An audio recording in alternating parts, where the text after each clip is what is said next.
বলেছে ওর মা যে আজকে তোদের পান্তা ভাত করে দেবো, ঠিক আছে? আমি শুধু বলেছি মা পান্তা ভাত খাবো, আমা পান্তা ভাত খাবো, তো যে আমি পান্তা ভাত খাবো, তো যে আমি পান্তা ভাত খাবো, তো যে পান্তা ভাত, তো যে পান্তা তো যে পান্তা ভাত, তো যে পান্তা ভাত খাবো, তো যে খাই তোর ভাতটা, তো যে তুই আজকে ভাত খাবি, ভাত খাই আজকে, ভাত খাবি, ভাত খাই, জল দিয়ে ভাত খাবি তুই, আমিও খাই, তো যে একটু ভাত খাই, পাকাল ভাত। তোজো এবং জোজো দুজনেই রাত্রিরে পাকাল ভাত খাচ্ছে। পাকাল ভাত কি করে খাচ্ছে?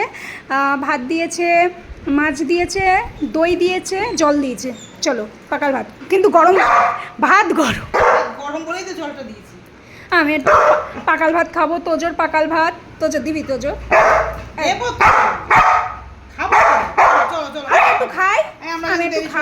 আমি একটু খাই, দাঁড়ো আমি একটু খাবো পাকাল ভাত, দেখি আমি একটু পাকাল ভাত খাবো, একটু তোর দিয়ে পাকাল ভাত খাবো, পাকাল ভাত খাই, পাকাল ভাত খাবো, পাকাল ভাত খাবো। বাবা তুই যা পাকাল ভাত, ও 1 জন্ম পরে পাকাল ভাত পাচ্ছে, পাকাল ভাত কোনোদিন খাইনি, আজকে খাবে 2 বোনে।